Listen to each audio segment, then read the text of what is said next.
नमस्कार विद्यार्थी मित्रांनो, चालू घडामोडी 2026 मध्ये आपलं स्वागत आहे। तर पहिला प्रश्न पहा, मालाबार गोल्डचे ब्रँड ॲम्बॅसिडर कोण बनले आहे? याचं करेक्ट उत्तर आहे MS धोनी।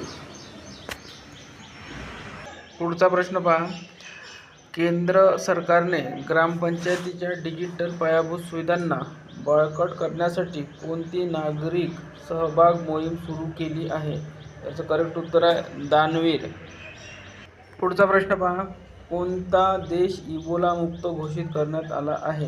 याचं करेक्ट उत्तर आहे युगांडा, ऑप्शन नंबर 3। पुढचा प्रश्न पहा, मुख्यमंत्री मछुआरा निधी योजना कोणी सुरू केली आहे? याचं करेक्ट उत्तर आहे हिमाचल प्रदेशने। पुढील प्रश्न पहा, जागतिक मानवी तस्करी विरोधी दिन दरवर्षी कोणत्या दिवशी साजरा करण्यात येतो? याचं करेक्ट उत्तर आहे 30 जुलै।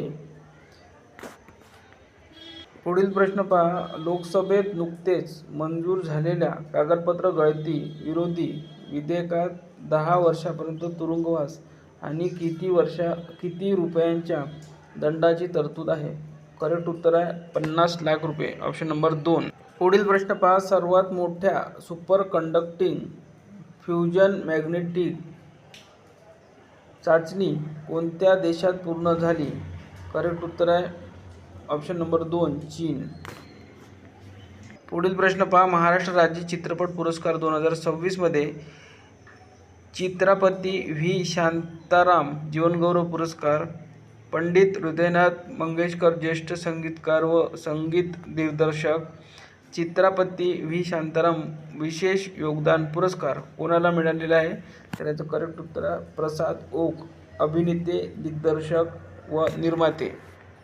पुढील प्रश्न पहा, केंद्र सरकारने भारत चीन सीमेवरील गावांसाठी व्हायब्रंट व्हिलेज प्रोग्राम अंतर्गत किती नवीन रस्ते प्रकल्पांना मंजुरी दिली आहे? उत्तर आहे 111 रस्ते प्रकल्प।